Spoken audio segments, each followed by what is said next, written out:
Saludo de manera cordial a todos los asistentes. A sus órdenes, licenciada Juana Maribel Bricio García, presidente de la Asociación Nacional de Abogados por Querétaro.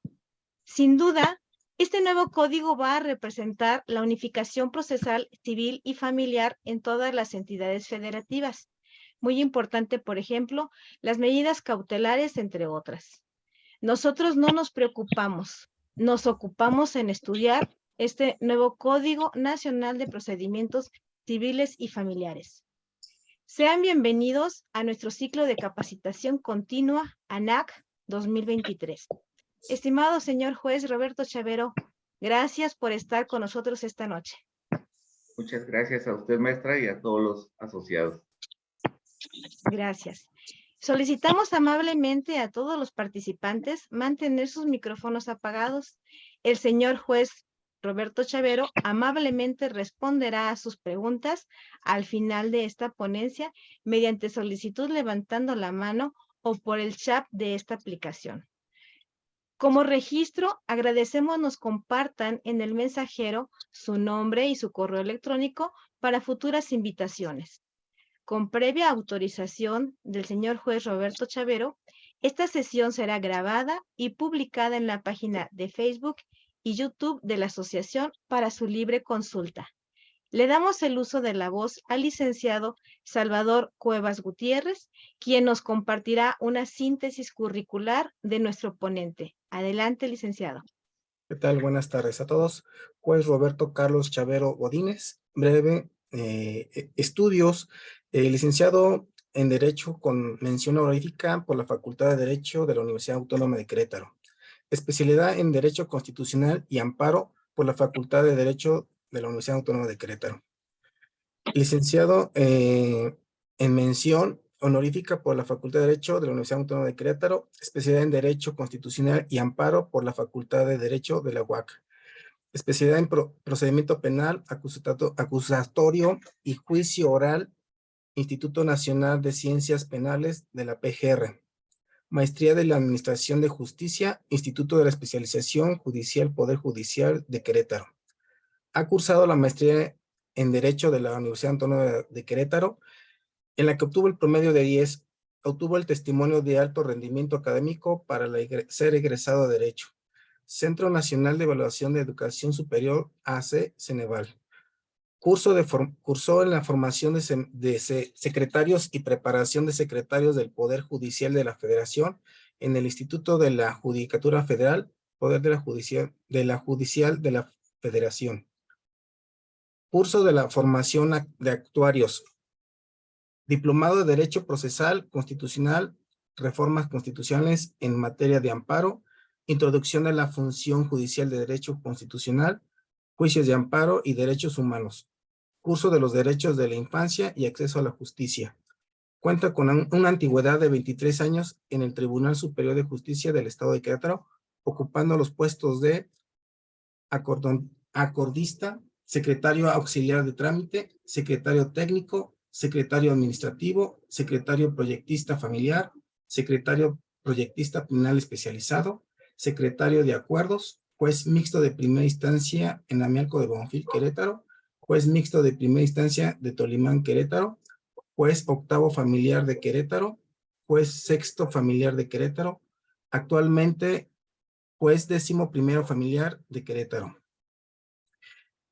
En la docencia ha impartido clases de diversas materias en delitos en particular, teoría del delito y de la sanción, principios de metodología jurídica, desarrollo de pensamiento jurídico, justicia penal para adolescentes, derecho constitucional y garantías, metodología de la investigación jurídica, derecho romano, derecho procesal penal, argumentación jurídica, redacción judicial, en las facultades de Derecho de la UAC, Universidad del Valle de México, la Universidad de Cuauhtémoc, Universidad UC. Damos el uso de la voz al señor juez Roberto Carlos Chavero Godínez. Muchas gracias. Muchas gracias por la presentación, maestro Salvador Cuevas. Gracias a todos los asociados, los invitados a esta pequeña charla del día de hoy. De verdad que me siento muy congratulado por los que están. Y pues bueno, el tema por el cual me llegó la invitación el día de hoy, gracias a la asociación, es el Código Nacional de Procedimientos Civiles y Familiares. Esto de verdad que veo que a muchos de nosotros, y hablo tanto a abogados, estudiantes, gente que estamos en el servicio público, no nos ha caído, creo que aún el 20 de la magnitud del, del evento jurídico que está aconteciendo, que ya aconteció desde el 7 de junio de este año. De verdad que podremos hablar de un antes y de un después de este código. Nuestra práctica que hemos tenido hasta el día de hoy con nuestros códigos de procedimientos locales, pues ya ha quedado superada, ya ha cambiado. Y este código nacional de verdad que nos trae nuevos retos, nuevos compromisos. Y a todos los que estamos dentro del foro, ya sea como servidores públicos, como estudiantes o como litigantes, como usuarios del sistema de justicia, de verdad que va a representar un gran compromiso, un gran reto, porque estamos viviendo, y de verdad que se los digo, un cambio histórico en el mundo jurídico nacional. Este Código Nacional nos trae un enfoque diferente sobre el hacer y sobre todo las formas en que hacemos y accedemos a la justicia, en que hacemos justicia y la forma en que accedemos. Este Código Nacional ya lo pueden checar en una anterior plática que hemos tenido en este foro, cómo surgió toda esta reforma constitucional que dio origen a este Código Nacional.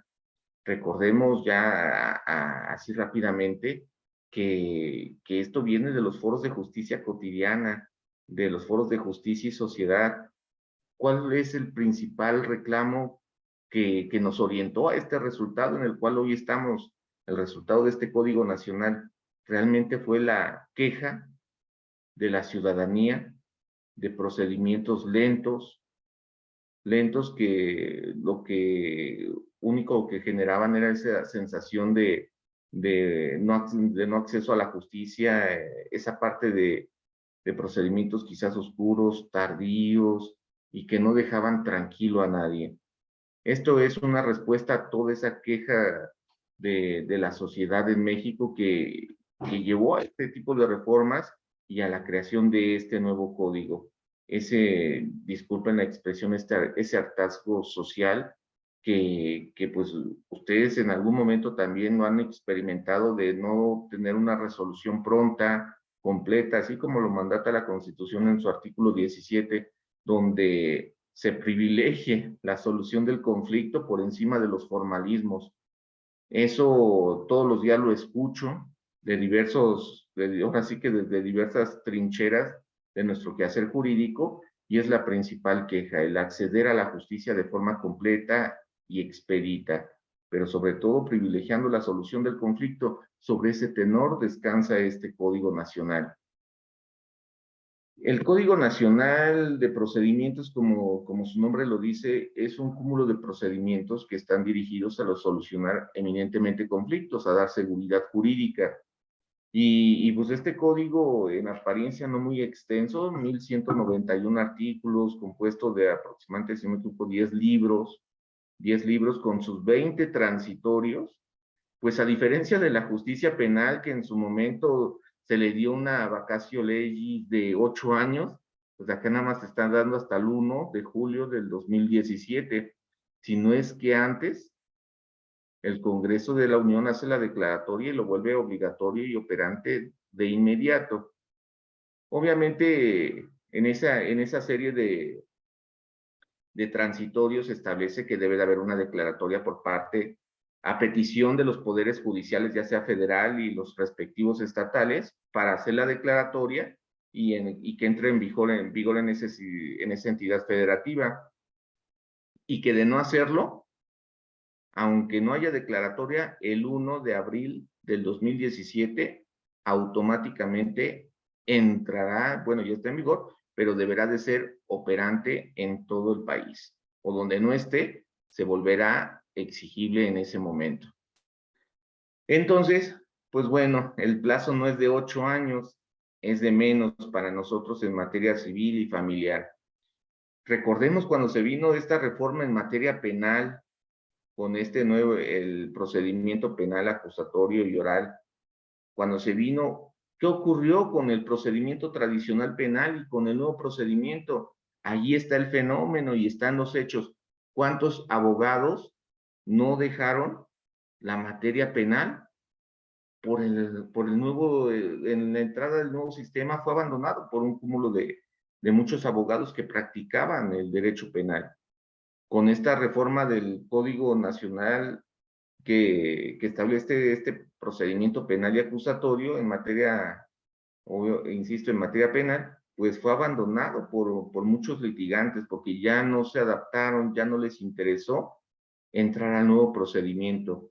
Creo que en materia civil no va a acontecer de esa manera. Es decir, no creo que los profesionales del derecho, con esta entrada en vigor de este Código Nacional, sea abandonado. He aquí la gran muestra de que, y palpable, de que hay mucho interesado, muchas personas interesadas en, ahora sí, al más pronto posible, estarse adaptando a la nueva ideología, al nuevo paradigma, a la nueva forma de hacer justicia bajo este Código Nacional. Y creo que estos encuentros favorecen para esa parte. Esto que se comente hoy, quiero ser muy claro, es una visión de su servidor, es una visión de su servidor, que yo hago la apuesta y pugno que sí se haga realidad. Sí entraña un gran reto, pero yo apuesto a que sí funcione, porque en la medida que el resultado se dé, pues quien gana son los usuarios, la sociedad en sí que aspira a esa justicia pronta y completa.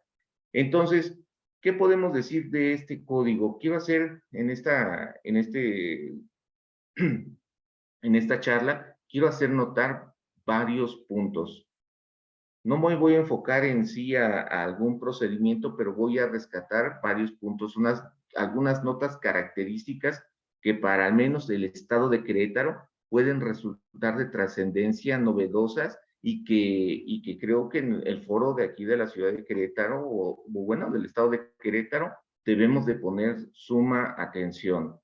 Y esto lo digo porque en otras entidades federativas, ustedes lo saben, ya se nos han adelantado con los procedimientos orales en materia, por ejemplo, familiar, o aquellos que están en materia mercantil, o los que están en materia laboral, pues ya nos llevan cierto avance. Pero bueno, el Código Nacional de Procedimientos Civiles es la norma supletoria de la mayoría de las otras legislaciones procesales, incluyendo el amparo. Entonces, aquí en la medida en que nos vayamos volviendo especialistas de esta materia, pues también nos ayudará porque recordemos, insisto, es supletoria de las otras legislaciones procesales.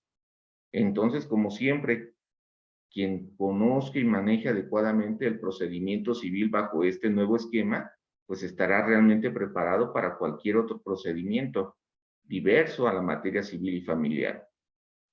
Aquí lo que comentaba hace unos momentos la maestra Maribel Bricio, y que es muy importante, y esto ya como comentario, una cosa muy positiva de este Código Nacional es de que unifica el procedimiento en todo el país.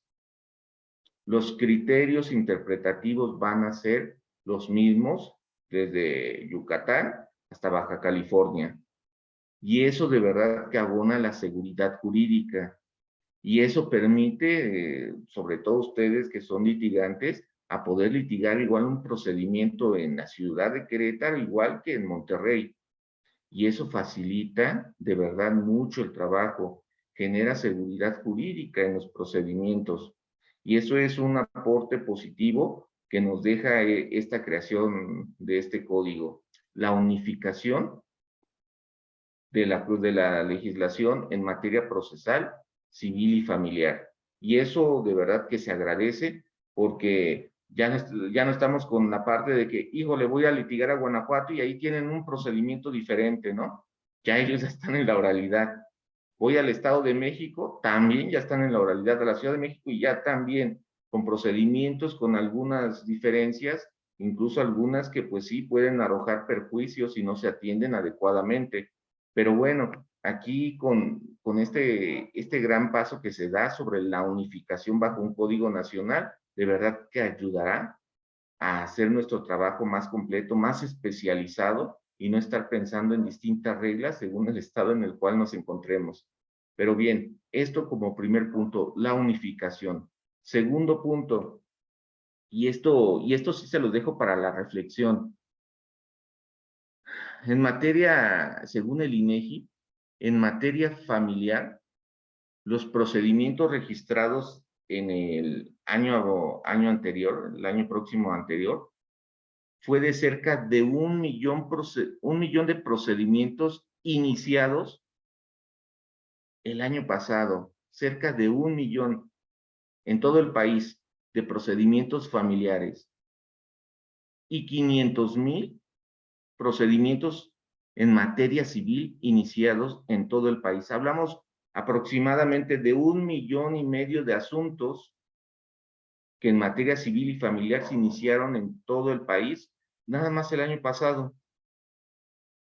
De ese 1,5 millones, 1 millón fue en materia familiar. Entonces, ¿cómo resolver 1 millón de procedimientos de conflictos familiares bajo un esquema de oralidad? Aquí, y esta es una nota distintiva y en la cual ustedes y todo el foro jurídico que estemos involucrados en la aplicación de este código, es de que desde ahorita se los anuncio y va a ser una constante en todas las charlas que tengan, cambiar el chip, cambiar nuestra mentalidad, cambiar nuestra forma de pensar y hacer las cosas. La apuesta no está para el litigio ni los juicios orales en materia familiar o civil. Esa no es la apuesta. La apuesta para que esto funcione están en los medios alternativos de solución de controversias. Yo sé que me van a decir a todos ustedes que ya han estado trabajando en el procedimiento penal acusatorio, donde pues yo he escuchado comentarios donde dice, es que me obligaron a convenir, es que el Ministerio Público no quiere actuar, no quiere ejercitar. Lo entiendo en esa parte, me está obligando a conciliar, me está obligando a convenir. Yo sé, en materia penal quizás existe esa queja, pero lo debemos de intentar también en materia familiar, en materia civil, pero yo hago un especial énfasis en materia familiar porque es una materia muy álgida, es una materia muy complicada. Estamos hablando de vida y desarrollo de las personas. Entonces, ahí el chip es para todos los involucrados en el conflicto familiar. Normalmente, y fíjense en esto, los profesionales jurídicos que estamos involucrados en este tema, nuestro principal enfoque es el litigio. Incentivamos normalmente el pleito. Y lo entiendo porque también así fue nuestra escuela y nuestra preparación. El litigio. Nunca nos hablaban de los medios alternativos, que era una visión, que es la visión con la cual el nuevo litigante debe de estar enfocado y replantearse técnicas de negociación, ahora sí que desarrollar esas habilidades y destrezas que son necesarias para los medios alternativos, ¿sí? No todo va a ser conflicto. Entonces, el abogado, dirán, los que sobreviven a los cambios son aquellos que tienen esa capacidad para adaptarse a estos. Así de simple. Entonces, este nuevo sistema de justicia oral en materia civil y familiar está enfocado principalmente y para su buen funcionamiento, que la mayoría de los asuntos sean resueltos a través de estos medios alternativos. Y en casos, solamente en casos excepcionales, sean realmente por controversia, sean a través de los juicios y ante el juez. Y esa es la principal apuesta a este modelo. Y para eso, créanme que va a venir un proceso de capacitación tanto a instituciones, servidores públicos, pero también les firmo que también para todo el foro, la barra, colegios, asociaciones de abogados, nos vamos a ver involucrados y nos vamos a estar viendo constantemente en estos foros. La apuesta es ahí, a los medios alternativos. Entonces, Este es el gran cambio que debemos de tener, ahora sí que todo el foro, cambiar de chip y ver los medios alternativos como el grueso, la posible solución que nos va a llevar a que solamente aquellos casos que sean sumamente complicados, complejos y que no haya posibilidad de solución. Por ejemplo, ¿cuál? Los de violencia contra la mujer, violencia familiar. Ustedes saben que ahí no se puede negociar. Eso necesariamente va a ser. Entonces me van a decir ustedes, pues la mayoría se va a ir. Pues probablemente. Pero entonces ese es el gran reto, que las instituciones puedan estar a la altura y no caer, oye, tu diligencia, tu audiencia de juicio está programada de aquí a 6 meses o un año. Eso no va a ayudar mucho. La idea aquí es hacer procedimientos ágiles, prontos, expeditos, y no caer en ese tema. Pero yo les comento, aquí en los juzgados de Querétaro, los juzgados del Distrito Judicial de Querétaro, somos 12. Ya ahorita estamos cerca de los 1000 expedientes cada uno. Estamos a mitad de año prácticamente. 1000 expedientes bajo un sistema de oralidad, de juicios orales. Imagínense cuántos asuntos no tendría que llevar y de juicio. Ustedes saben que una audiencia de juicio es desahogar pruebas y dictar sentencia. ¿Cuántos humanamente puede llevar? Porque acuérdense que el sistema de oralidad, uno de los principios es la inmediación del juez, no la puede delegar, debe de estar presente en la audiencia. ¿Cuántos humanamente puede desahogar al día dictando sentencia? Entonces ese es el gran reto, porque tenemos una gran carga de trabajo y quizás la infraestructura física, porque hablamos de salas de audiencias, equipos de grabación, equipos de almacenamiento de todos estos archivos digitales, y la infraestructura humana, hablamos de capacitación y preparación. Tenemos este gran reto, el gran número de asuntos y nuestra capacidad humana y material para poder hacer frente a esto. Era lo que yo les decía, si entramos a la oralidad, pero ¿cuándo te pongo tu audiencia de juicio? ¿A 6 meses? ¿Un año? Con este tipo de cargas. Entonces, pues bueno, debemos de hacer una gran apuesta por los medios alternativos de solución de controversias. Y eso es la parte donde les pido a ustedes ese gran apoyo. Vamos a cambiar de chip. Vamos a ver, a pensar que sí se puede, que se pueden hacer bien las cosas, pero también debemos de abrir nuestra mente a nuevas formas de solucionar controversias.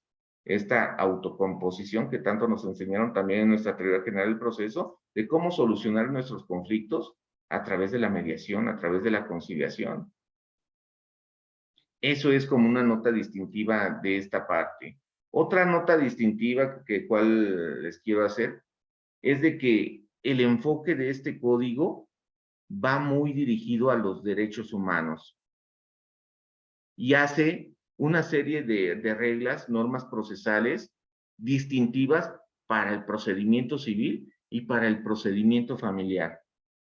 No, y digo con un enfoque de derechos humanos porque ustedes cuando empiezan a dar lectura empiezan a advertir de diversos artículos criterios de la Corte que a través de precedentes o jurisprudencias ha establecido derivados de obligaciones convencionales de nuestro país y que lo bajan a temas procesales, ¿sí? Juzgar con perspectiva de género, juzgar con perspectiva de infancia, los protocolos. Ustedes saben que ya está esa parte, ¿no? Que los protocolos no son norma jurídica y no serán obligatorios, pero sí estaba el vínculo convencional que nos obligaba. Pues bueno, esas reglas procesales que estaban quizás diseminadas en protocolos, pues aparecen en este Código Nacional.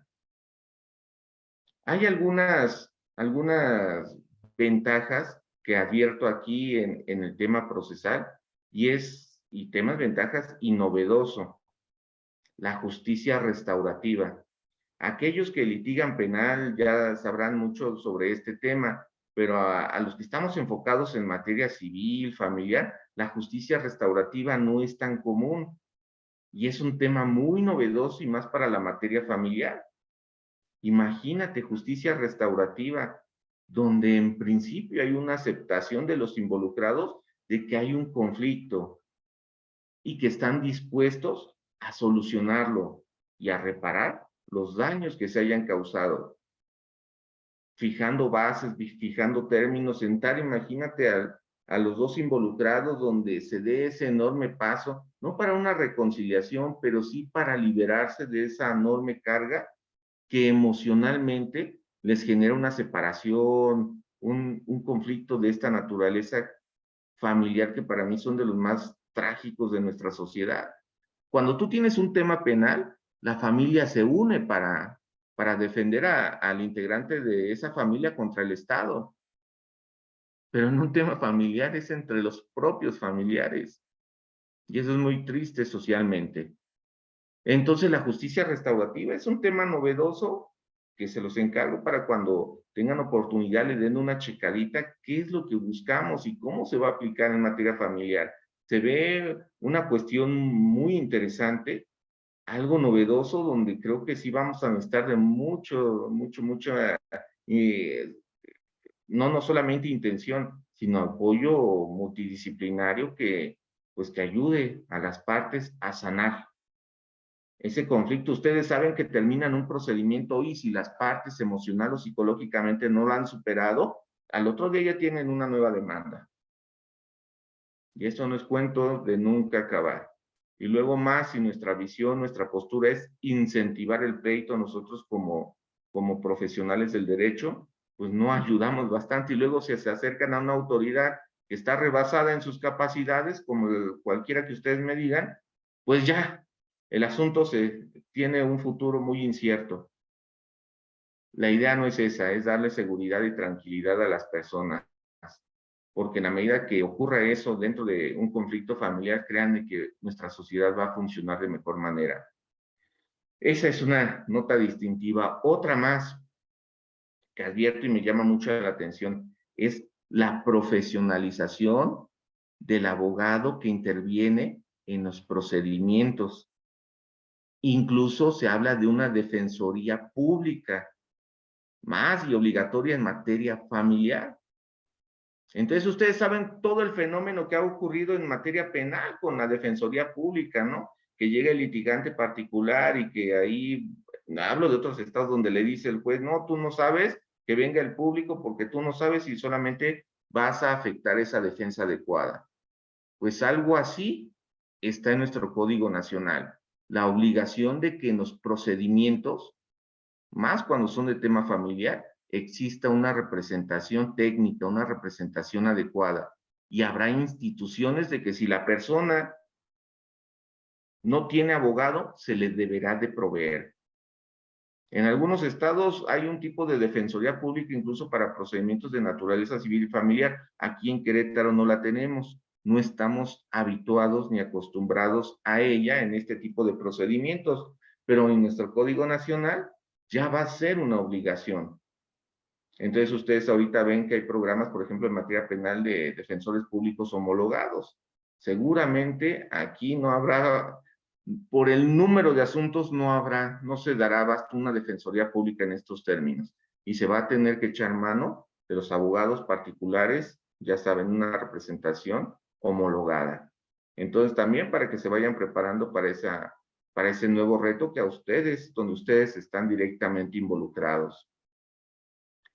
Otra nota distintiva, y es lo que comentaba hace un rato, la maestra Bricio acertadamente, la justicia digital, las tecnologías de la información, los medios digitales, cómo abonan, cómo coadyuvan al acceso a la justicia. Y lo experimentamos de muchas maneras en todos los estados con este tema de la pandemia, y lo decía la maestra Bricio, es que qué cómodo, qué agradable, qué accesible estar desde nuestros lugares de oficinas, trabajos a esta hora y podernos interactuar sin movernos, más con este tráfico que existe o por las lluvias que pueda haber, o porque simplemente no tenemos mucho tiempo.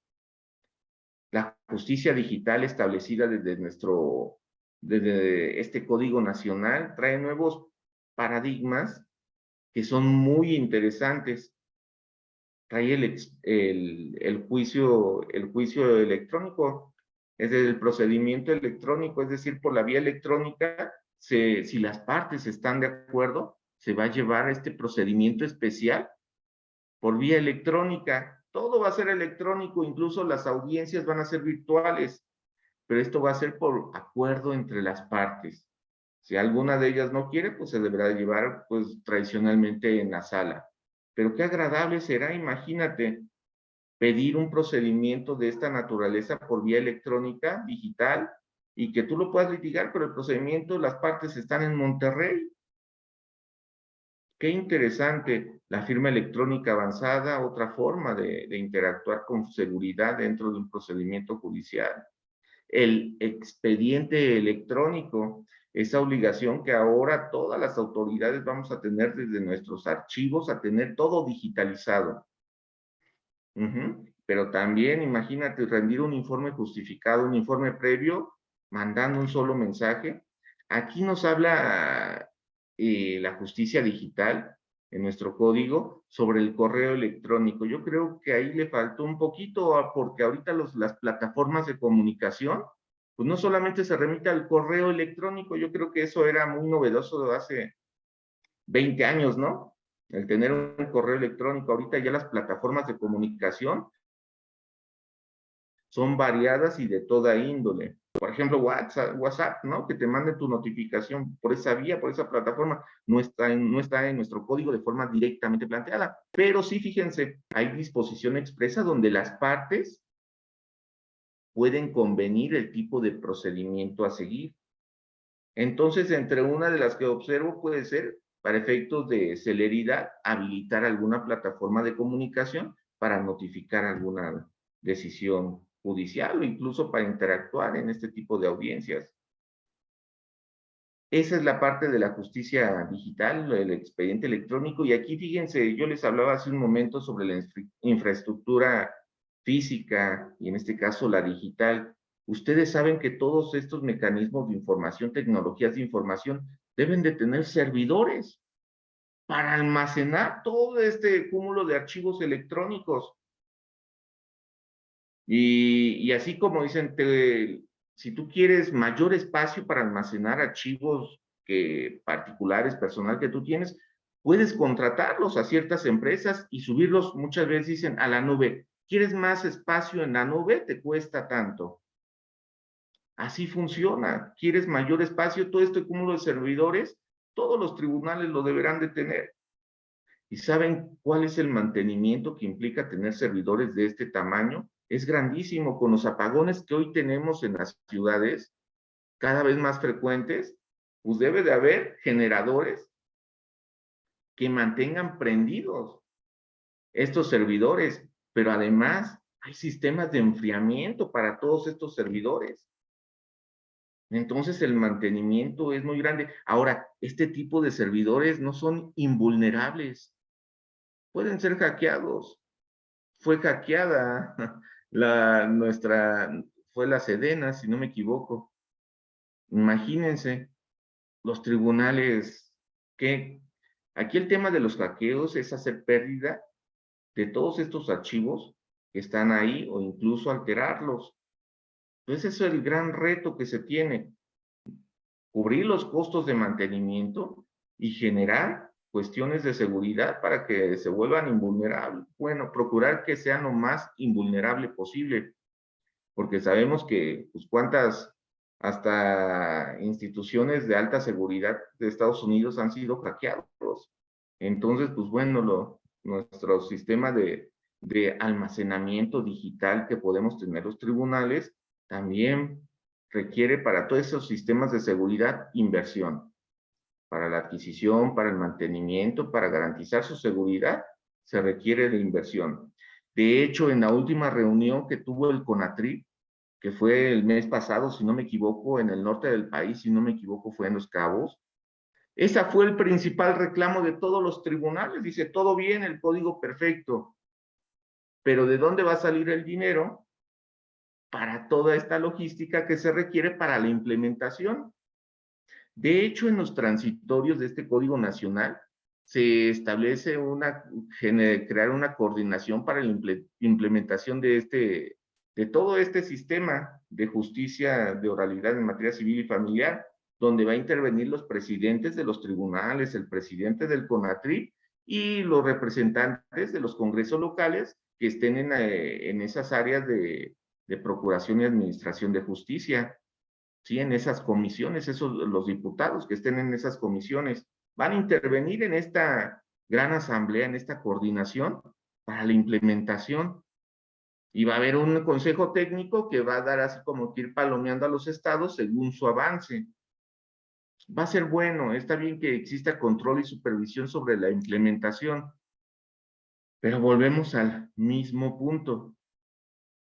Se requieren recursos, una sala física y su equipo de grabación, se tienen que pagar licencias para adquirir esos equipos de grabación que ya cuentan con códigos de seguridad, con sistemas de seguridad en su grabación, y son licencias que se pagan año con año, y te venden el equipo de grabación además, y no son equipos baratos. No son equipos baratos. Muchos estados ya desde hace años, quizá podemos hablar de décadas, se estuvieron anticipando a este evento. Y hablo de oralidad en materia civil y familiar. En mercantil, pues ustedes saben que esto ya fue obligatorio desde hace prácticamente una década. Pero en materia, en este grueso, y es lo que les comento, el grueso del conflicto familiar es la tercera parte de los conflictos totales que hay en el país, de todas las materias. Y entonces la demanda es muy grande y la preparación va a ser más. Estas son, les comento, si hablemos de calificar esta charla de algún modo, pues son las notas distintivas de este código que afectan a nuestro quehacer jurídico aquí en nuestro estado de Querétaro. Porque quizás esta charla, pues que para nosotros puede estar muy novedosa, para otros de otros estados van a decir, no, ya estamos habituados, todo funciona, todo, si hay resultados y va a mejorar. Pues nosotros estamos, ahora sí que obligatoriamente nos vamos a tener que subir al barco y vamos a tenernos que preparar de la mejor manera. Otra nota distintiva, además de la justicia digital, les puedo decir es la intervención de los notarios. Los notarios ya no solamente estarán habilitados para participar en los procedimientos sucesorios, sino también para participar en otro tipo de procedimientos, por ejemplo, en el divorcio, donde no hay mayor conflicto, y, pues bueno, hay un convenio. Hablemos del divorcio por mutuo consentimiento, que es el que nosotros conocemos. Ese divorcio por mutuo consentimiento que de ordinario conocemos los tribunales, pues bueno, se habilita a los notarios para que le den trámite. Digo, qué interesante, y esperemos que también sea un mecanismo que despresurice el sistema de justicia, que yo también sé que pues, ustedes como abogado litigante van a decir, no, ese trabajo lo hago yo. Y está bien, pero finalmente la intención es que haya mayor participación de otros entes que permitan que fluya de mejor manera el acceso que se pugna, ¿no? El acceso a la justicia. Recordemos que todo esto surgió por el reclamo de la sociedad de juicios lentos que no daban solución de forma completa a los asuntos. Ese fue el meollo de todo este cambio. Esa nota distintiva de los notarios en intervención de procedimientos, ahí se los dejo también para que lo revisen. Otra nota distintiva de este Código Nacional es el esquema de impugnación. La lógica de este código es que las determinaciones, las resoluciones, ahora sí va a establecer un catálogo de cuáles son las resoluciones impugnables, son números clausos, cuáles son las únicas. Aquí la idea es que no se esté utilizando constantemente los recursos para obstaculizar el desarrollo del procedimiento. Ustedes han visto, no sé si les ha tocado ese tipo de procedimientos, que resolución que se dicta, resolución que es impugnada. Una estrategia utilizada, ética o no, se aplica y el resultado es que retarda el procedimiento. Entonces, aquí la lógica de este código es eliminar todo el enorme aparato de los recursos. Si no es revocable, es apelable, ¿no? No, aquí no está la revocación, está la apelación y la mayor de las veces es en devolutivo, cuando lo permite, y prácticamente sobre cuestiones de sentencia y sobre aquellas determinaciones que causen una afectación irreparable, ¿sí? Esto es lo que va a ser impugnable. ¿Se acuerdan del amparo, no? Aquellas violaciones procesales que causen un agravio de grado mayor preponderante, algo así le denominaban. Pues bueno, algo así que causen un agravio irreparable. Eso es, en pocas palabras, lo que es materia de impugnación. De ahí en fuera, toda violación procesal puede ser reparada en la apelación que se interponga contra la sentencia.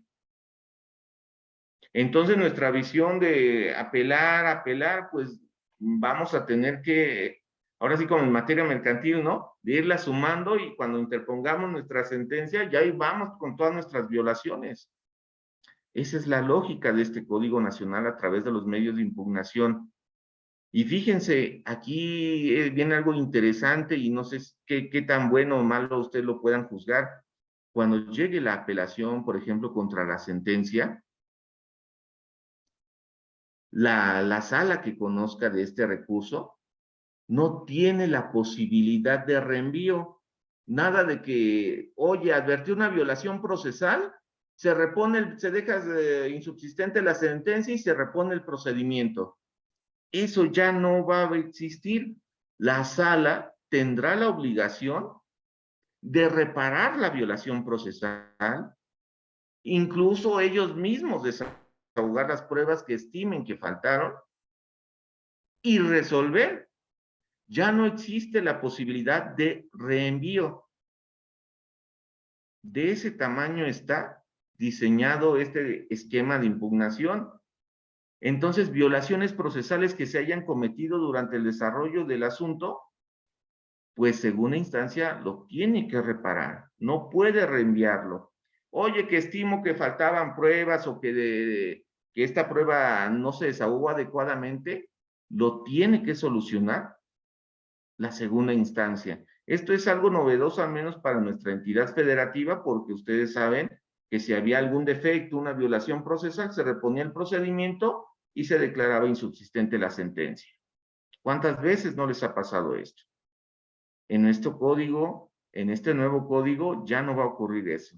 Y eso yo lo advierto que es adecuado, está bien, pero incluso fíjense, llamémosle otra nota distintiva, es de que en el procedimiento civil y familiar se permite a la autoridad judicial como directora del procedimiento, ahora sí que corregir las violaciones procesales que se hubieran cometido.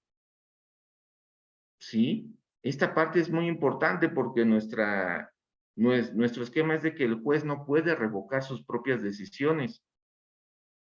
Pero bueno, bajo nuestro Código Nacional y bajo el esquema de que pues, los formalismos quedan en segundo término, sino lo importante es solucionar el conflicto, pues bueno, si advertimos una violación procesal, y así lo dice el Código, la autoridad judicial estará habilitada para regularizar el procedimiento.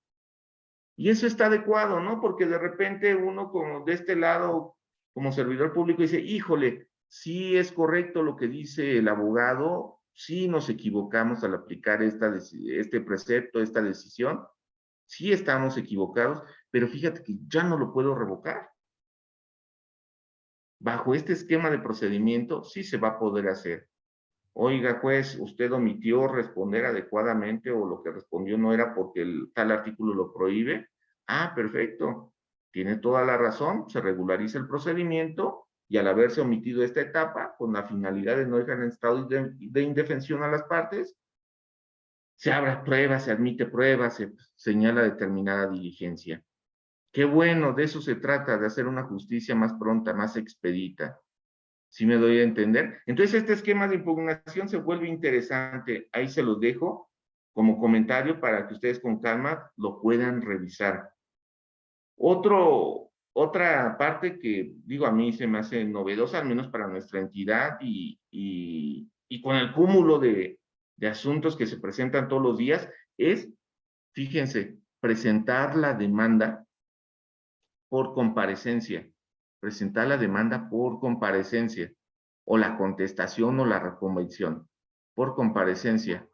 Ya quiero ver, ustedes ven todos los días mucha gente que va por su propio pie a los tribunales, juzgados, que pues yo quiero que se me haga justicia por este tema. Pues bueno, los tribunales estaremos obligados a tomarle su comparecencia. Y algo, fíjense, esto es temas que ustedes conocen y de criterio de la justicia federal. Si la vía me la señalan incorrecta, la autoridad judicial debe de reencauzarla a la vía correcta, no desechar. Mire, yo sé que ahorita muchos dijeron, ay, qué bueno, yo lo sé, miren, por temas de vía es un presupuesto procesal que también la Corte ha dicho no es algo, la Corte de un criterio también reciente ha dicho que no es un presupuesto que se pueda dejar de lado bajo el esquema del principio de que primero resolver el fondo y así, y obviando la forma.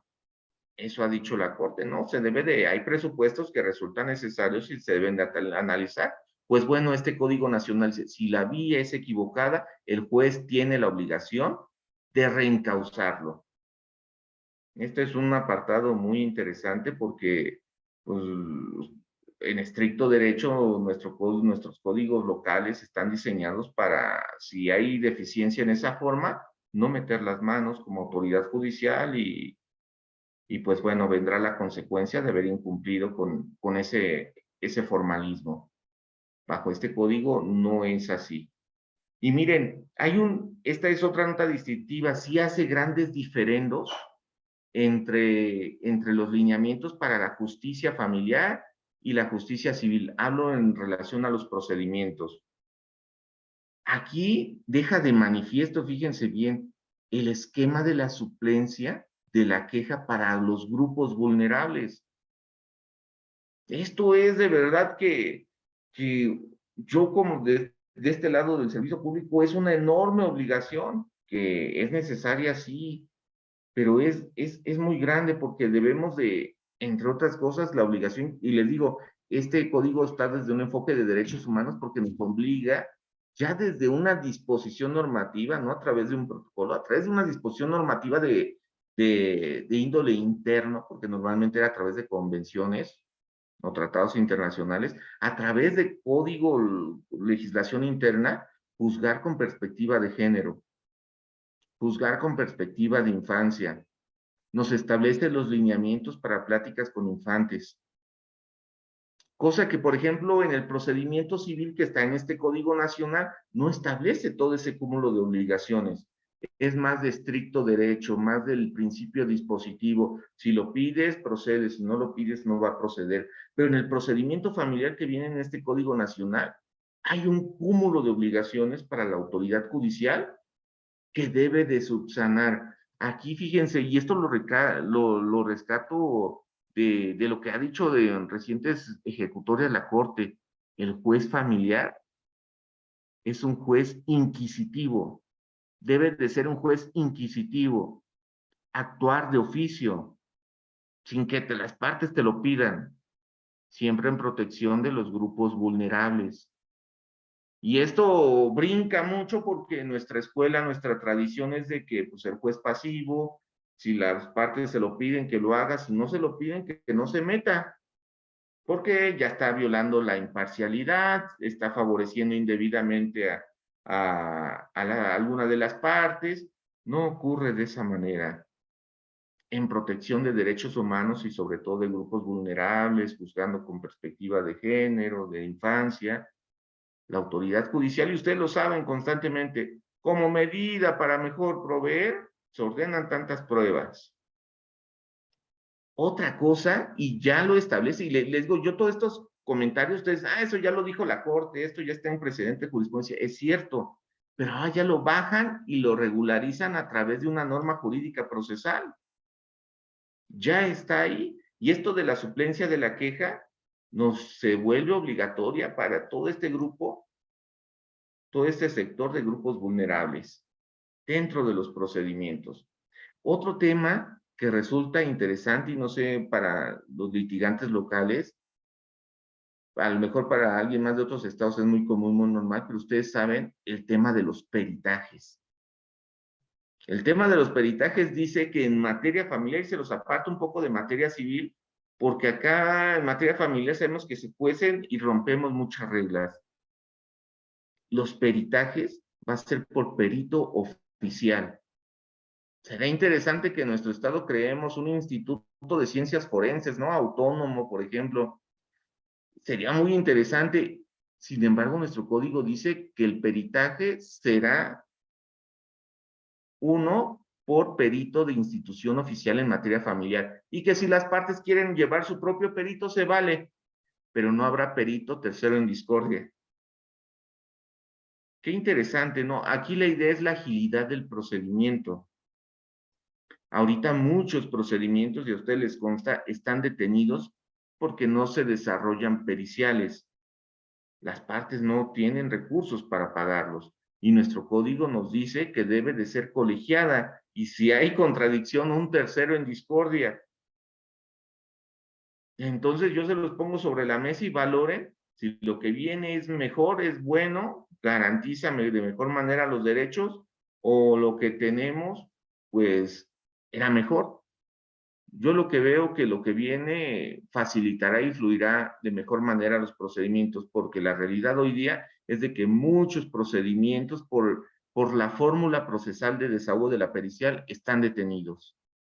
Prueba colegiada, pruebas oficiosas, ¿sí? Pero mira, cuando tenemos, por ejemplo, en Hidalgo, está una entidad que se llama Instituto de la Familia, si no me equivoco, y ahí es un equipo multidisciplinario donde apoyan al juez, y el juez le dice, oye, Instituto de la Familia, algo así, Instituto o Comisión de la Familia, realízame valoraciones de trabajos, y es que está regulado desde el Código Procesal, realízame valoraciones de trabajos sociales, psicología o lo que se requiera para que me des una visión multidisciplinaria del conflicto familiar.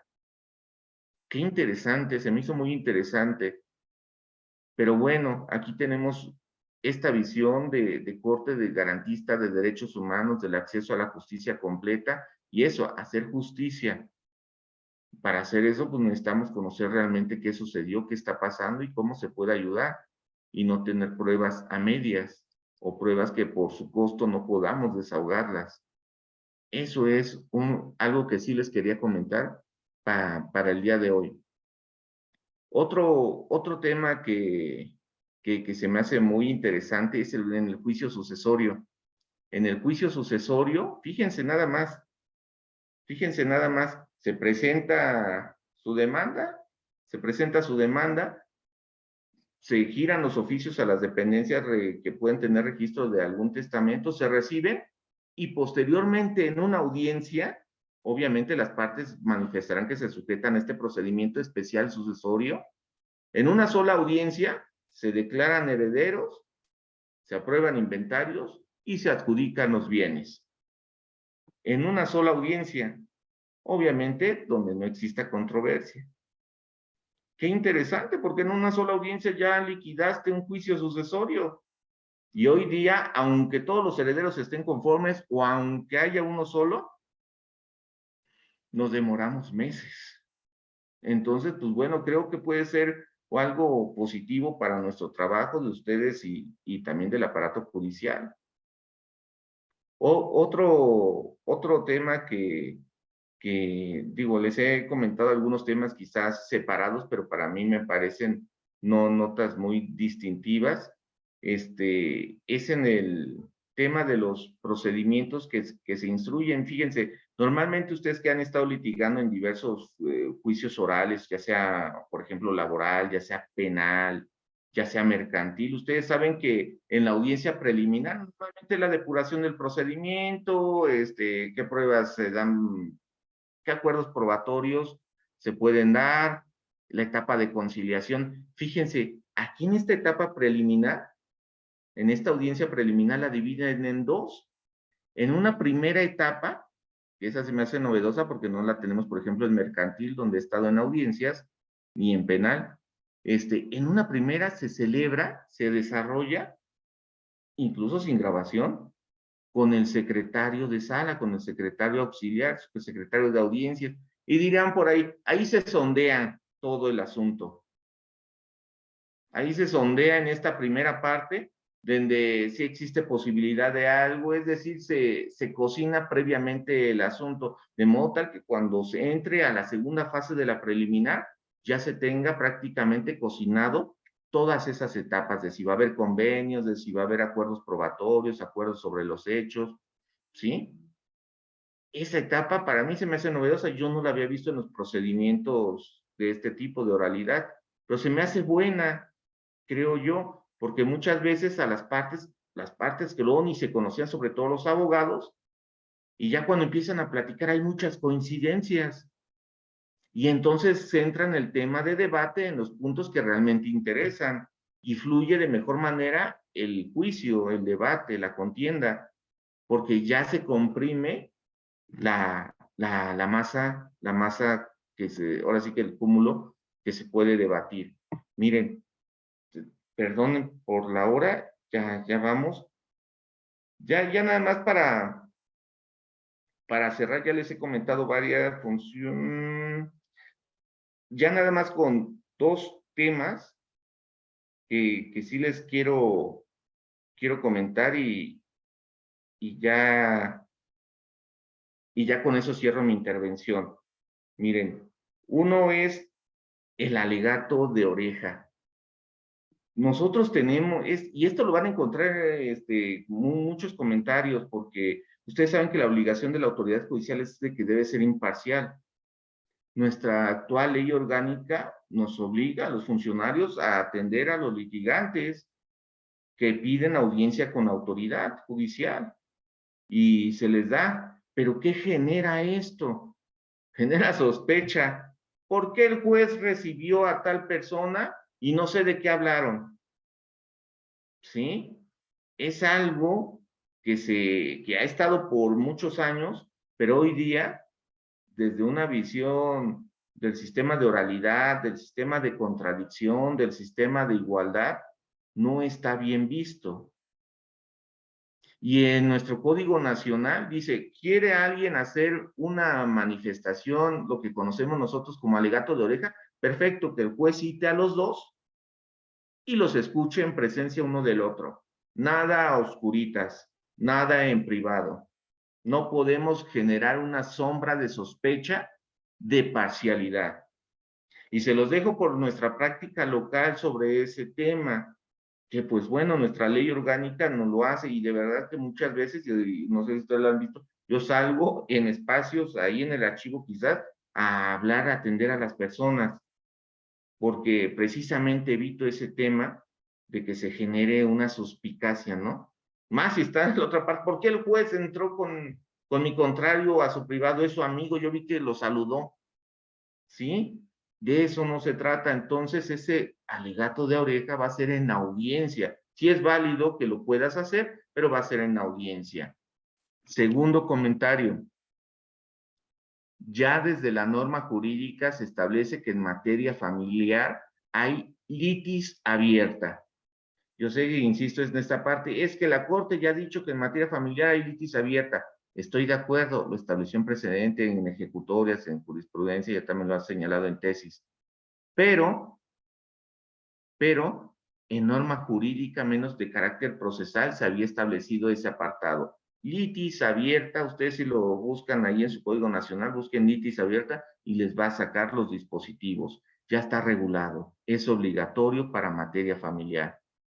Bien, pudiéramos seguir hablando de cada procedimiento en particular, algunos datos interesantes, pero a grosso modo espero que los puntos que de alguna manera me han parecido relevantes, y les digo, quizá lo enfoqué mucho en materia familiar, porque en materia civil, pues, llamémosle, continuamos con los mismos principios, algo muy clásico, algo muy de estricto derecho, no hay oportunidad a que el juez supla deficiencias en materia de procedimiento civil, pero en materia familiar vienen un cúmulo de obligaciones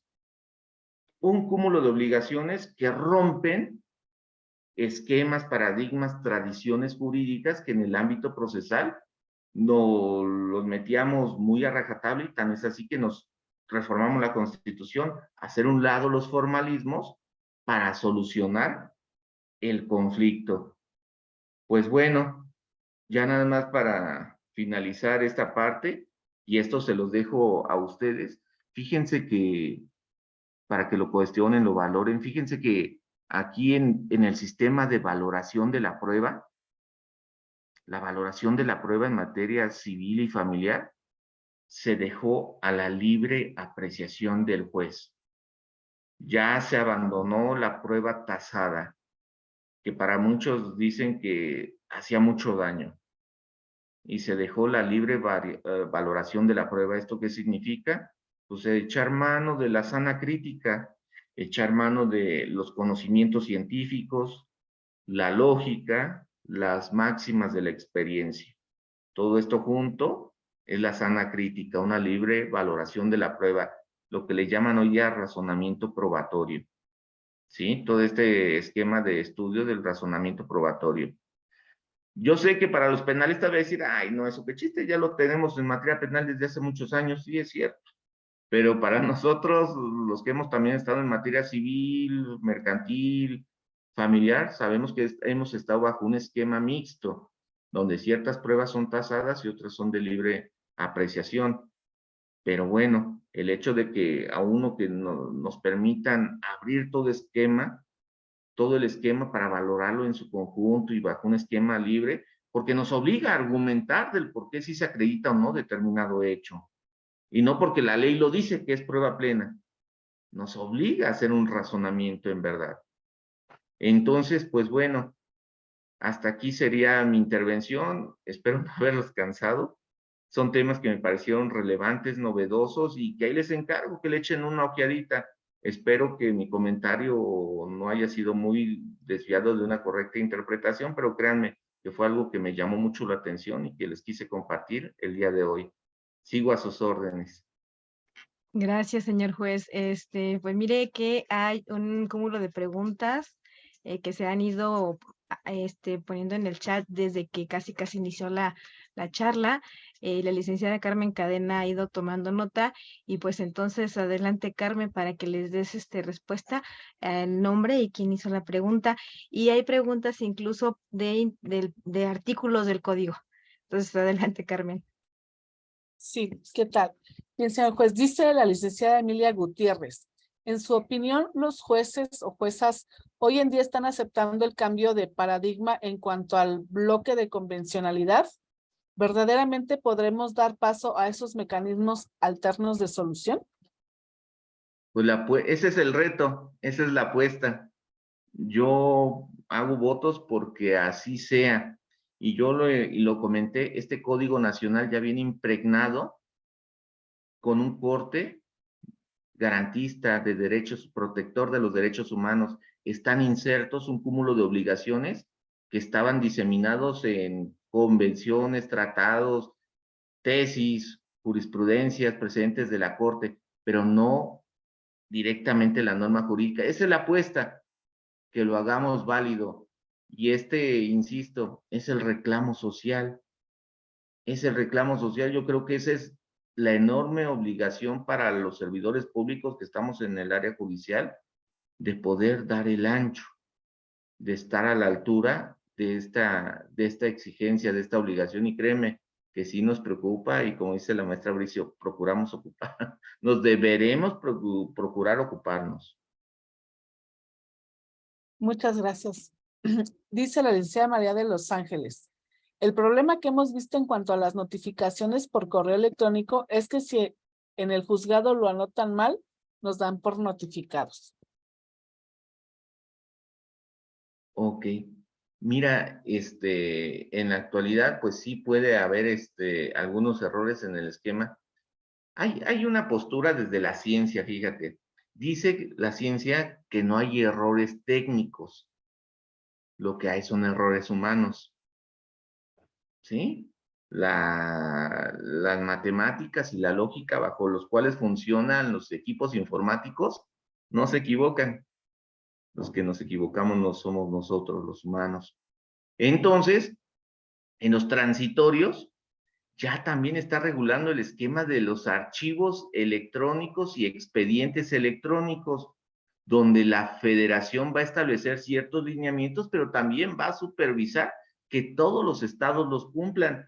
Y esto entraña el expediente electrónico y los datos que deben de contener, entre otras cosas, las notificaciones. Pues bueno, aquí la idea es homologar todos los sistemas, las tecnologías de la información en todo el país, de modo tal que la forma de notificación que te hagan en la ciudad de Querétaro sea la igual que en Chihuahua, por ejemplo. Exactamente igual. Por eso está esta coordinación para la implementación de esto, y no solamente es en el tema de personal, infraestructura, sino también en el tema de tecnologías y homologar tanto la federación como los estados bajo un mismo esquema de, por ejemplo, de notificaciones, de almacenamiento de archivos y los requisitos mínimos para su resguardo y clasificación, fíjate. Muchas gracias, maestro. Dice el licenciado Jaime Tinajero, ¿el principio dispositivo quedó superado con el nuevo código? De hecho, yo les comentaba, la Corte ya lo ha dicho en precedentes recientes, que ya en materia familiar, en materia civil prevalece, en materia familiar ya estamos bajo un principio publicístico, donde ya es a instancias de la autoridad recabar pruebas, investigar hechos y mantener la litis abierta. Sí, en materia familiar, el principio dispositivo se volvió inoperante. Ya la Corte lo dijo, la primera sala, debe de ser el juez inquisidor. Así lo dice. Principio publicístico, que es el contrario al dispositivo, el publicístico. Dice la Corte, el juez familiar debe de ser inquisidor. Y eso, de verdad, que a muchos compañeros que están en el foro de abogados, lo reclaman, dicen, no, juez, tú estás siendo parcial, estás favoreciendo, y todo lo que pueda resultar de eso, nos lo dicen. Pero sí ya es una obligación en materia familiar. Rompimos con el principio dispositivo. Muchas gracias. La licenciada María de Los Ángeles dice, ¿podría comentar el artículo 554 que ha causado mucha controversia desde su punto de vista profesional en cuanto a la violencia vicaria? Ay, eso, ven que les comentaba, este Código Nacional está impregnado, pugna por la protección de los derechos humanos. La violencia vicaria es un fenómeno que estamos visibilizando y me da mucho gusto de verdad que aparezca ya regulado y con observancia, porque lo estamos visibilizando ya en términos jurídicos. Es un fenómeno que se presenta en muchos asuntos, lamentablemente, pero debemos de atenderlo. Visibilizarlo para empezar a través de la norma jurídica es genial, porque nos obliga a tomar cartas en el asunto cuando se ha denunciado. Y es lo que va muy de la mano de la pregunta anterior. Basta que nos mencionen que hay este fenómeno para que la autoridad judicial tome cartas para erradicar, porque recordemos que si se trata en contra de la mujer es violencia, también de los niños, niñas, pero también en contra de la mujer. Entonces, tomar cartas en el asunto, investigar, erradicar, prevenir, sancionar, si es que esto ha causado un daño. Qué bueno, me da Tantito, mucho Carmen. gusto. Carmen, la pregunta así como, ¿qué decía? ¿Qué es su opinión sobre el artículo? Sí, Juez, es dice, correcto. no sé si nos permita darle lectura al artículo, señor juez. Para los Claro. compañeros que no tenemos el código a la mano, dice, en los casos de conductas violentas u omisiones graves que afectan a los integrantes de la familia, la autoridad jurisdiccional deberá adoptar las medidas provisionales que se estimen convenientes para que cesen de plano. En los casos de violencia vicaria, entendida como violencia ejercida contra las mujeres a través de sus hijos, la autoridad jurisdiccional deberá salvaguardar la integridad de niñas, niños y adolescentes y mujeres a efecto de evitar la violencia institucional contemplada en la Ley General de Acceso de las Mujeres a una Vida Libre de Violencia. Claro, claro, lo que les comentaba, el principio publicístico, la obligación de la autoridad judicial a tomar medidas para erradicar, para prevenir, para investigar y sancionar estas conductas.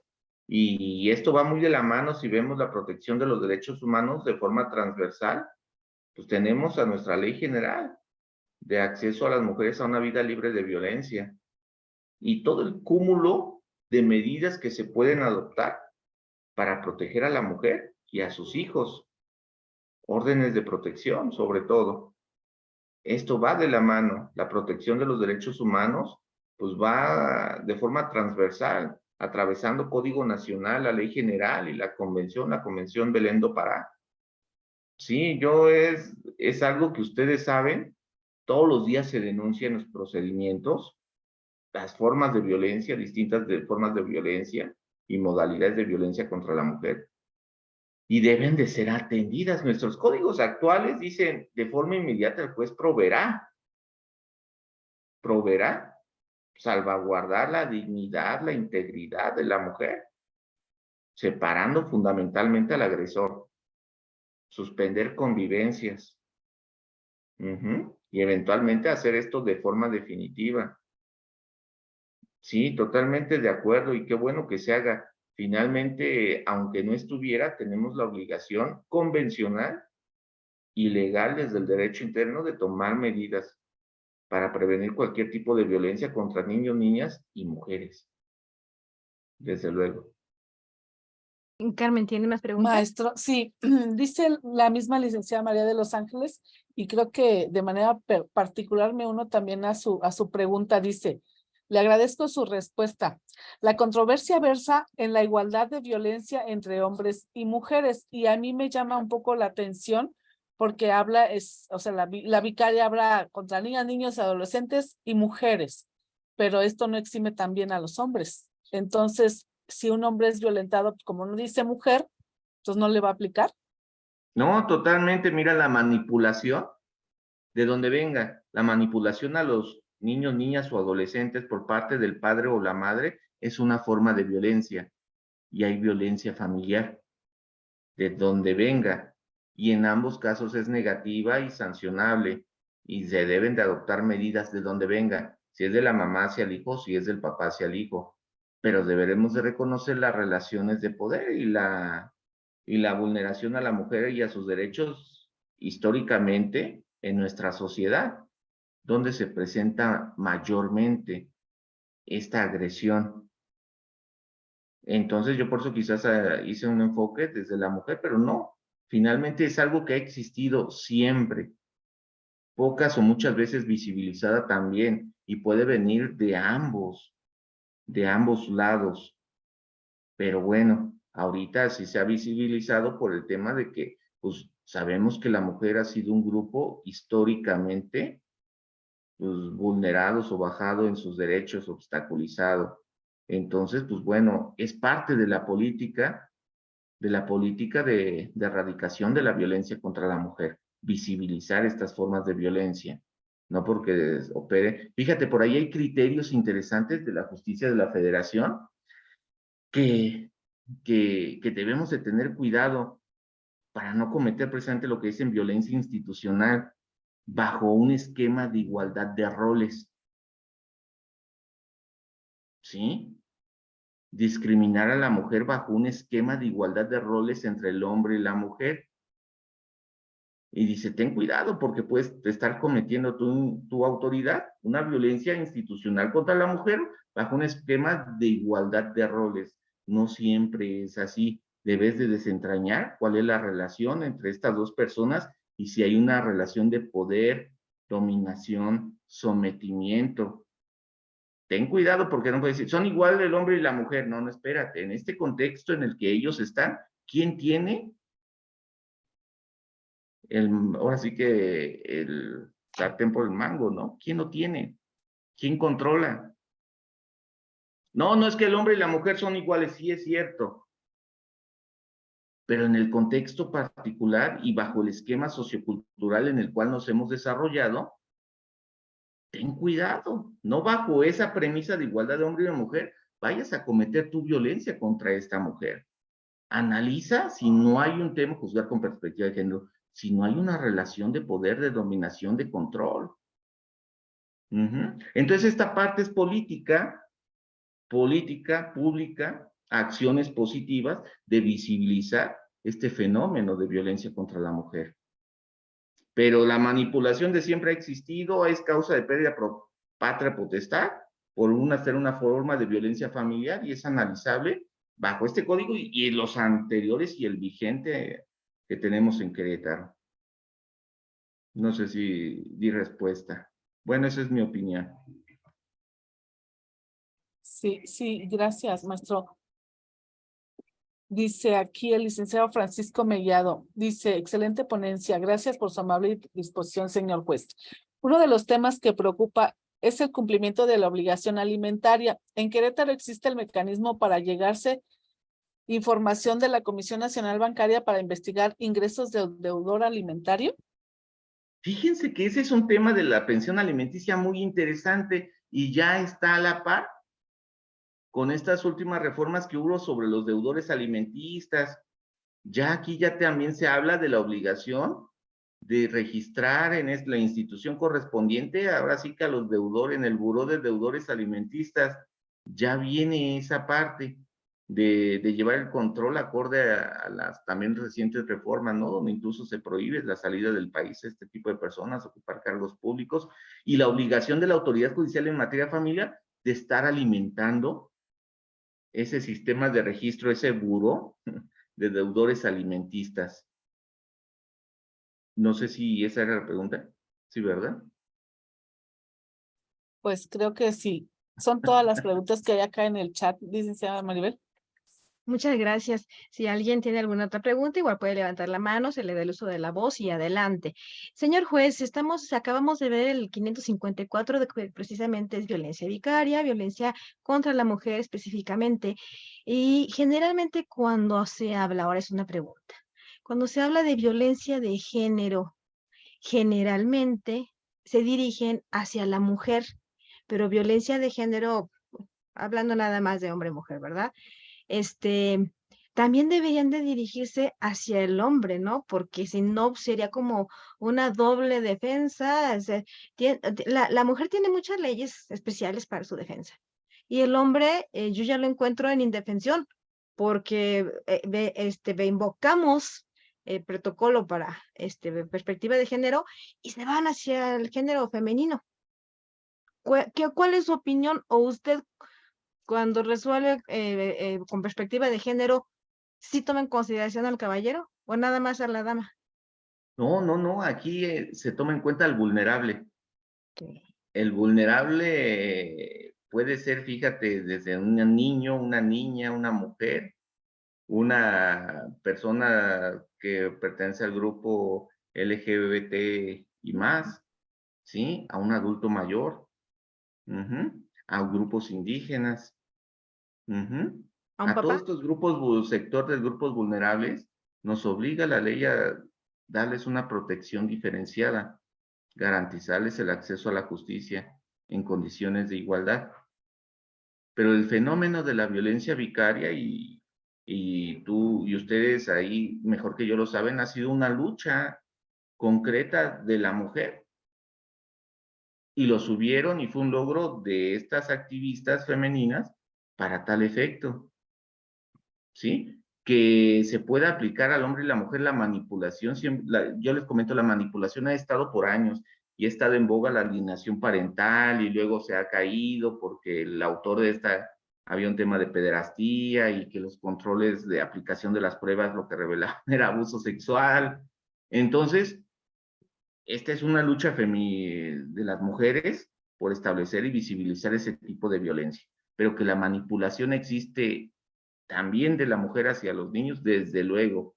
Y aquí también los niños tienen derecho a vivir con una vida libre de violencia. Es un derecho de los niños y hay que protegerlo. Y entonces cuando están en colisión, debemos de pugnar, pues hay un principio de prioridad. Ajá, y este también opera para los infantes. No, no, no, aquí el tema de la manipulación es violencia, venga de hombre o mujer.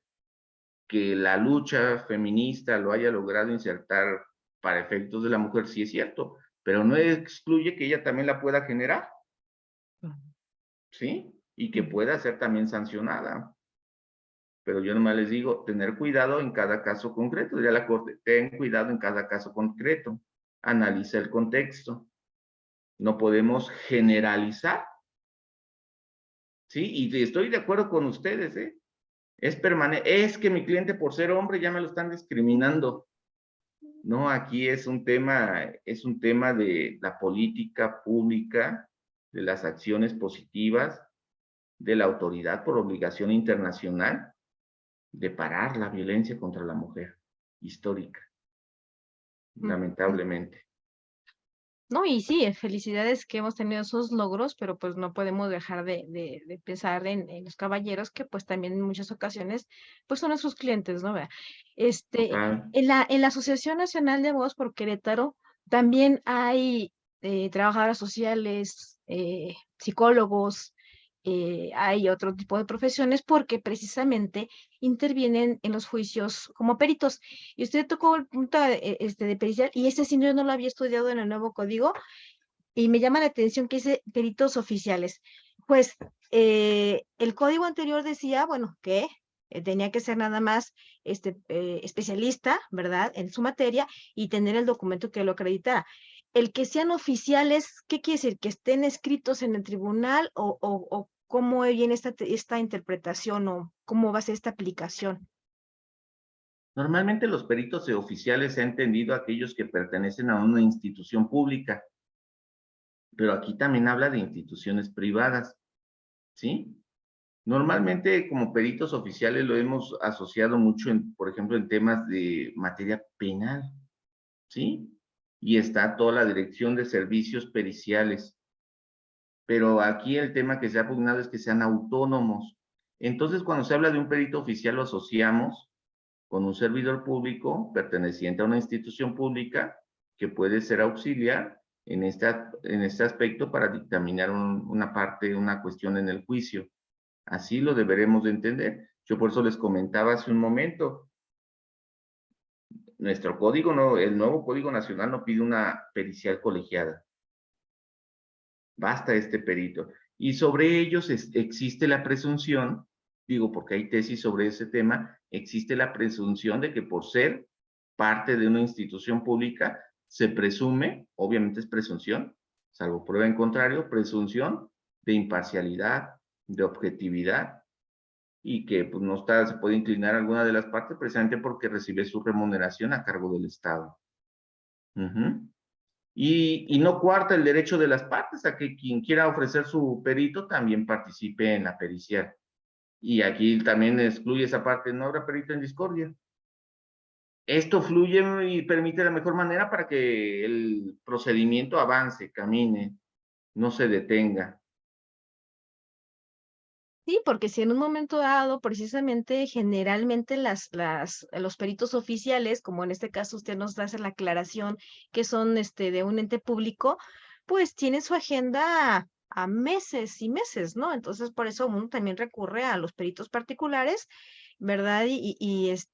Por eso digo, entonces ya no se va a poder, o de qué manera, porque qué va a pasar precisamente con nuestros peritos que forman parte de la asociación y que siempre precisamente estamos procurando el cobijo y el de todos los compañeros, ¿verdad? Gracias, señor juez. Licenciada Carmen, tienes el uso de la voz. Gracias. Maestro, aquí hay una cuestión que usted tocaba sobre la unificación del procedimiento a nivel nacional.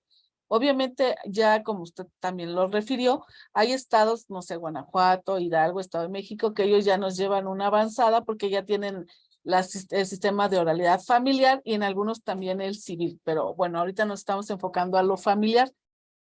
Y sería como que yo de Querétaro puedo incluso desde aquí litigar un asunto en Monterrey, en Chihuahua, en Guanajuato, donde sea. Pero a mí a veces me parece como un tanto cuanto utópico, porque no soy especialista en penal, obviamente no estoy ahí, pero yo he visto que muchos abogados penalistas, pese a que es supuestamente un mismo código, en Querétaro tienen sus usos y costumbres, y en Guadalajara tienen los suyos, y en Chihuahua los suyos, ¿no? Entonces sigue siendo que no es igual, porque llegas y allá no, es que con el actuar ya saca cita, no, es que, digo, no sé, ¿verdad? Estoy hablando cuestiones civiles, pero así me ha pasado, ¿no? Entonces, tenemos una falta de, por ejemplo, una defensoría pública, tenemos una falta de un instituto ¿cómo dijo? De peritos, de estas cuestiones, que a nosotros nos va a costar mucho trabajo. Entonces, me suena un poco, ¿no cree usted que suena un poco utópico esto de va a ser igual en todos lados en la República?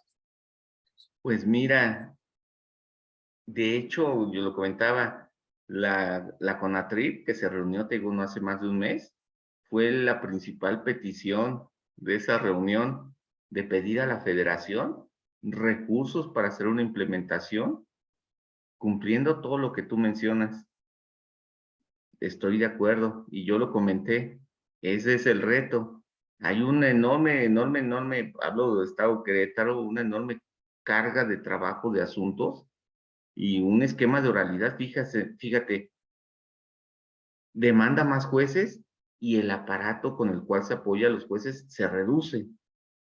Ahorita lo que tenemos es pocos jueces y un gran aparato de auxiliares. Cuando entremos a la oralidad, acuérdate que la inmediación nos obliga a los jueces a estar ahí. Y yo les decía, ¿cuántos asuntos te gusta? Nada más la audiencia de juicio, desahogar pruebas y dictar sentencia. ¿Cuántos te puedo dictar en un día? Porque al año, te hablo del año pasado, 1,500, ahorita llevamos 1,000. Supongamos que cerremos en 1,500. En días hábiles, al año son 200 días hábiles. ¿Cuántos asuntos te gustaría que pueda fallar en un día? Digo, bajo los números que tenemos actualmente. Si cerramos con 1,500 asuntos, tengo 200 días hábiles, ¿cuántos asuntos te debería de estar fallando al día? ¿Sí me doy a entender? 7 asuntos en promedio. 7 asuntos. Pues tendrían que ser puros convenios. Tendrían que ser puros convenios. Por eso Obviamente la apuesta a la mediación, ¿no? por eso, exacto, los medios alternativos es la solución. Para que realmente solamente los casos irreconciliables son los que lleguen. ¿Sí? Esa es la gran apuesta y para eso también necesitamos personal, abrir el grueso de ese equipo, de ese instituto, para que pueda abrir todo el puente para llegar a esos arreglos. Sí, entiendo que la homologación y las políticas públicas estatales, sus formas, sus lineamientos sí van a variar, te doy totalmente la razón, pero pues la apuesta es de que esta coordinación para la implementación haga la homologación y evite lo que tú comentas. Finalmente se habla de los estados autónomos, la autonomía de los estados, ¿no? Y pues bueno, en políticas públicas, Sí, pues... sí, claro, pero inclusive a veces interviene un poco el criterio de los jueces y eso a veces me da susto. En alguna ocasión yo estaba litigando un asunto mercantil donde tenemos un código nacional y el juez no me dejaba hacer embargos porque decía que eso no son usos y costumbres de su lugar. Y yo así de, ¿por qué no? Y me dice, es que esos son los usos y costumbres. Y aquí le dije, no, pero es que hay un código, ¿no? Y es un código nacional. Y así, en 2 chasquidos de dedos, me dijo, allá en su pueblo se hace así, aquí no. ¿Qué te Entonces, digo? incluso me preocupa porque, como usted decía, a lo largo de esta ponencia, que muchas cosas las van a dejar al criterio del juez. Qué susto. De verdad, no es mala onda, Alicia, yo sé que hay de todo en la viña del Señor, pero a veces los criterios de los jueces sí nos ponen a parir chayotes, como se dice por ahí, porque no necesariamente son los mejores criterios y luego si no se va a poder apelar hasta la sentencia, sí va a estar muy difícil. Esperemos que en el camino se vaya allanando todo eso y ahora sí que ganemos confianza, sobre todo de la autoridad judicial para el usuario y los profesionales como ustedes. Ese es el gran compromiso, el gran reto, la gran apuesta. Muchas gracias, maestro. No a ti, Carmen. Hay un mensaje de la licenciada Adriana Calderón y dice, soy perito en trabajo social. Ahí levanta la mano. En psicología mediadora. Mil gracias por su intervención, fue muy útil. Gracias, juez. Sí, es que es precisamente por eso, porque hay peritos y pues saber cómo van a hacer el manejo y también nosotros, ¿no? Para el ofrecimiento, saber hasta dónde vamos a poder llegar. Y tenemos que seguir estudiando, claro que sí. Si alguien más tiene alguna pregunta, levantar la mano, ¿no? Que vamos a compartir pantalla y le vamos a dar el uso de la voz a la licenciada Lucía de Nef Falcón Ledesma para que le dé lectura al reconocimiento para nuestro juez. Adelante, licenciada de Nef. Perdón, muchas gracias. La Asociación Nacional de Abogados por Querétaro AC otorga el presente reconocimiento al juez 11º familiar del Poder Judicial del Estado de Querétaro, maestro Roberto Carlos Chavero Godínez, por su valiosa colaboración en las actividades académicas ANAC 2023 con el tema Retos y Perspectivas del Código Nacional de Procedimientos Civiles y Familiares en materia familiar. Firma la licenciada Juana Maribel Bricio García, que es la presidenta de la asociación, el licenciado Néstor Ulises Telles Salinas, secretario general, Santiago de Querétaro, 06 de julio del 2023. Muchas gracias por compartir todo su conocimiento con nosotros. No, pues agradecido estoy con ustedes, muchas gracias por la invitación. Ahora sí que esto fue nada más una embarradita. Lo bueno está por venir y vamos a escuchar como siempre muchas opiniones, muchas visiones. Lo importante es lo que podamos hacer nosotros en cada caso particular en beneficio de las personas. Y yo sigo aquí a la orden y muy agradecido por seguir participando con ustedes. Muchas gracias a todos. Licenciada Lili, ¿quiere decir algo? Gracias. No, gracias, ok. gracias. Sí, gracias. Estimado juez Roberto Carlos Chavero Godínez, nuestro juez 10º del primer distrito del Tribunal de Querétaro. Muchas gracias por ilustrarnos con su conocimiento en este tema que viene a visualizarnos importantes cambios. Seguros estamos que usted siempre encontraremos esa respuesta y orientación necesaria día a día en el ejercicio del derecho. A nuestros apreciables asistentes, compañeras que nos acompañaron precisamente del tribunal, compañeras que trabajan ahí en el tribunal, gracias. Los invitamos a seguirnos en nuestras redes, en donde siempre encontrarán temas de interés jurídico y social para todos. En representación de la Asociación Nacional de Abogados por Querétaro, agradecemos su asistencia y nos despedimos con esta frase de Jackson Brown Jr. Vive de tal manera que cuando tus hijos piensen en justicia, cariño e integridad, piensen en ti. Muy buenas noches. Buenas noches.